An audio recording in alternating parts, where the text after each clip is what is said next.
Hi friends, welcome to Fatafat serial reviews. Karthika Deepam episode number 22. నిన్నటి ఎపిసోడ్లో shopping మాల్లో శౌర్యని చూస్తుంది కదా శోభ, అంటే నరసింహ రెండో భార్య. తను నువ్వే కదా మా ఇంట్లో పూలు కోసింది అని కనిపెట్టేస్తుంది. అమ్మో నన్ను గుర్తుపెట్టేసింది అనుకుని శౌర్య పారిపోతుంది. ఆగవే అంటూ వెంటపడుతుంది. ఎవరిని ఆపుతున్నావు అనేసి నరసింహ కూడా వచ్చి ఉంటాడనమాట. అడుగుతాడు, నీ కూతుర్ని అంటుంది శోభ. నా కూతురు నీకు కనపడడం ఏంటే అంటాడు. అది ఇక్కడుందంటే ఆ దీప కూడా ఇక్కడికి వచ్చినట్టే కదా, నువ్వు కొడతావో తిడతావో నాకు తెలియదు, అది మాత్రం ఇక్కడ ఉండకూడదు అంటుంది శోభ. పోయి దీపతో మాట్లాడతావా, లేకుంటే నన్ను ఇటు నుండి ఇటే పుట్టింటికి వెళ్ళిపోమంటావా అని బెదిరిస్తుంది శోభ. దానికి గుడి దగ్గర అంతగా జరిగినా కూడా ఇంకా వెళ్ళిపోలేదంటే ఎంత పొగరు అనుకుంటాడు నరసింహ. ఇంతకీ ఆ పిల్ల ఎక్కడికి పారిపోయింది అని అడుగుతాడు. నన్ను చూసి ఈ పక్కకు పారిపోయిందని చూపిస్తుంది. వాడు వెతుక్కుంటూ వెళ్తాడు నరసింహ. శౌర్య మళ్ళా కనపడితే పూలెందుకు కోసావని నన్ను అరుస్తుందేమో అనేసి బట్టల దగ్గర ఒక చోట వెళ్ళి దాక్కుంటుందన్నమాట. కూర్చుని ముత్యాలమ్మ తల్లి నేను ఆ బూచమ్మకి కనపడకూడదని దండం పెట్టుకుంటూ కళ్ళు మూసుకుంటుంది. ఒకవైపు కార్తీక్ కూడా పాప కనిపించకపోవడంతో వెతుకుతుంటాడు. నరసింహ కార్తీక్ పాపను వెతకడంలో ఒకరికొకరు ఎదురుపడతారు. శోభ కూడా అక్కడికి వస్తుంది. అప్పుడు ఒకరినొకరు చూసుకుంటూ ఉంటారు, ఏం మాట్లాడుకోరు. ఒకరినొకరు కోపంగా చూసుకుంటూ ఉంటారు. అప్పుడు శౌర్య తొంగి చూసి, ఓ అమ్మను కోప్పడ్డాడు కదా ఆ రోజు, కార్తీక్ను కూడా ఏమన్నా కోప్పడతాడేమో అతను అనుకుంటుంది. బట్టల వెనకాల దాక్కొని కార్తీక్ వచ్చేయని చిన్నగా కార్తీక్ని పిలుస్తుంది. కార్తీక్ వినపడి శౌర్య వైపు చూస్తాడు. శౌర్య బయటికి రాదేంటి, నాన్నను చూసినా కూడా, అంటే నాన్న నిజంగానే ఇంతవరకు ఎవరనేసి తన ముఖం కూడా రూపం కూడా తెలియదేమో అనుకుంటాడు.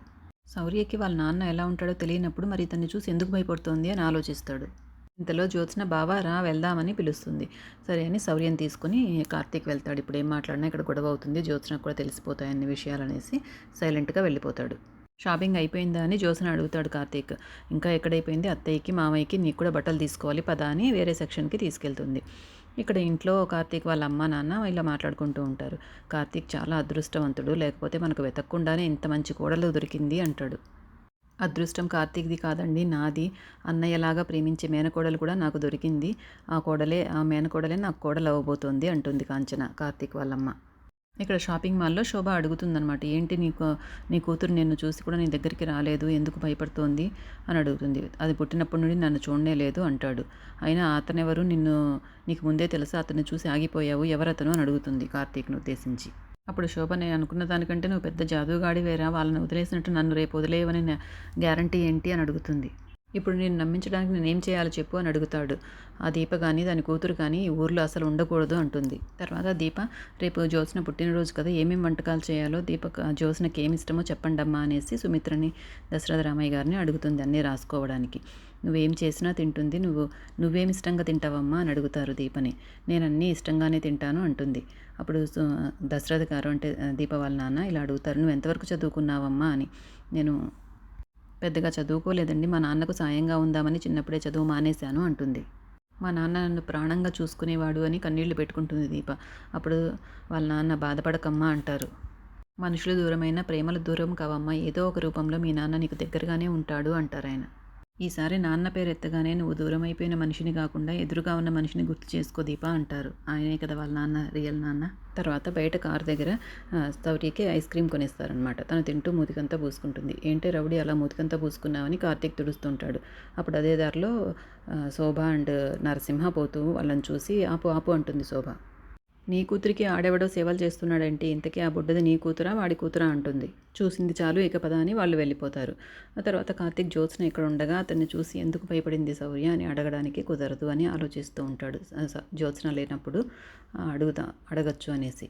ఇంతలో జ్యోత్స్న కల్పించుకొని, శౌర్య మీ నాన్న ఎక్కడుంటాడు అని తను అడుగుతుంది. అప్పుడు శౌర్య, నాకు తెలియదు, నేను ఎప్పుడు మా నాన్నని చూడలేదు అంటుంది. నాన్నను చూడకపోవడం ఏంటి అంటుంది జ్యోత్స్న. అవన్నీ మనకెందుకు జ్యోత్స్న అంటాడు కార్తీక్. అప్పుడు శౌర్య, కార్తీక్ నాకు ఒక కలర్ పెన్సిల్ కావాలి, ఒక చిన్న బన్ను కావాలి అని అడుగుతుంది. కొంటానులే, కలర్ పెన్సిల్ కొంటాను, కానీ బన్ ఎందుకు, వేరే ఏమన్నా కొంటానులే, ఐస్ క్రీమ్ తిన్నావు కదా అంటాడు. లేదు నాకు బన్నే కావాలి చిన్నది అంటుంది.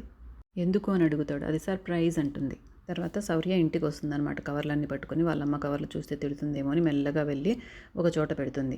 అప్పుడు దీప వచ్చి కోపం పోయిందా అని అడుగుతుంది. అవునన్నట్టు తలూపుతుంది. ఆ కవర్లు ఏంటి అని అడుగుతుంది. బట్టలు తీసి చూపిస్తుంది శౌర్య. ఎవరు కొన్నారు అని అడుగుతుంది. నేను కావాలని అడగలేదమ్మా, కార్తీకే కొన్నాడు అని చెప్తుంది. ఇప్పుడు నేను దీన్ని కోప్పడితే నన్ను మళ్ళీ బాధపడుతుంది. సరే అంటుంది. అది చూసి పాప, మా అమ్మ చాలా మంచిది అనేసి ఈ డ్రెస్ ఎలా ఉందని అన్నీ చూపిస్తుంది తను తెచ్చుకున్న వస్తువులన్నీ. నువ్వు కోపడినంటే ఒక విషయం చెప్తానమ్మా, కార్తీక్ చాలా మంచోడు, నన్ను కారు కిటికీలో నుండి కూడా బయట అన్నీ చూపించాడు, నాకు చాలా సంతోషం అనిపించింది అని జరిగినవన్నీ చెప్తుంది. నాకు షాప్లో డ్రెస్సులు కనిపించకపోతే నన్ను ఎత్తుకొని చూపించాడు. జాతరలో నువ్వు ఎత్తుకున్నట్టు. నేను ఐస్ క్రీమ్ తిన్నప్పుడు మూతికి అంటుకుంటే నేను బువ్వ తిన్నప్పుడు మూతికి అంటుకుంటే తుడుస్తావు కదా, అలా తుడిచాడు. నువ్వెలా చేస్తావో అన్నీ అలాగే చేశాడమ్మా. నీకు నేనంటే ఎంత ప్రేమో కార్తీక్ కూడా నేనంటే అంత ప్రేమ అమ్మా. నాన్నుంటే కూడా ఇలా చేసేవాడేమో కదా అంటుంది. శౌర్య అవన్నీ మాట్లాడకు ఇప్పుడు అంటుంది దీప. ఇంకా చెప్పడం అయిపోలేదమ్మా. కార్తీక్ చాలా మంచోడమ్మా అని అంటే కార్తీక్ అని పిలవకూడదు అంటుంది. లేదమ్మా, కార్తీకే చెప్పాడు. ఇప్పుడు మేము ఫ్రెండ్స్ అని కార్తీక్ గురించి చెప్పబోతుంటే ప్రతిసారి నువ్వు ఆపుతావు, కోప్పడతావు అని అలుగుతుంది శౌర్య. అప్పుడు దీప మనసులో ఇలా అనుకుంటుంది. నీకెలా చెప్పాలో నాకు అర్థం కావడం లేదమ్మా. నా తండ్రిని చంపిన హంతకుడు అతను. నువ్వేమో అతన్ని మంచివాడు అంటున్నావు. నీకెలా వివరించి చెప్పాలో నాకు అసలు అర్థం కావడం లేదు అని బాధపడుతుంది దీప. నువ్వు రోజు రోజుకి అతనికి దగ్గర అవుతున్నావు. అతన్ని మర్చిపోలేకపోతావో ఏంటో తర్వాత. నేను అతన్ని నీకు దూరంగా ఉండమని చెప్పాలి అని అనుకుంటుంది గట్టిగా మనసులో. ఇంతలో ఎపిసోడ్ అయిపోతుంది. ఇక తర్వాయి భాగంలో ఇలా చూపిస్తారు. ఆ డ్రెస్ తీసుకెళ్ళి కార్తీక్ను తిడుతుందనమాట దీప. ఈ డ్రెస్ మీ మొహాన అనుకున్నాను. ఎందుకు ఈ డ్రెస్ తీసుకున్నారు? ఎందుకు శౌర్య విషయంలో అంత చనువు తీసుకుంటున్నారు? శౌర్యతో అంత క్లోజ్గా ఉండాల్సిన అవసరం మీకేంటి? నాకు తోచిన సాయం నేను చేశాను అంటాడు కార్తీక్. నాకు నిజంగా సాయం చేస్తారా మీరు అని అడుగుతుంది. చెప్పండి, మీరు అడిగితే అది నాకు సాధ్యం కానిదైనా సరే నేను చేస్తాను అంటాడు కార్తీక్. పాపం ఏం అడుగుతుందో ఏమో దీప ఎంత కఠినమైన శిక్ష వేస్తుందో కార్తీక్ ఏమో తెలియదు. రేపటి ఎపిసోడ్లో చూద్దాం. తప్పకుండా ఫటాఫట్ సీరియల్ రివ్యూస్ని సబ్స్క్రైబ్ చేసుకోండి ఫ్రెండ్స్.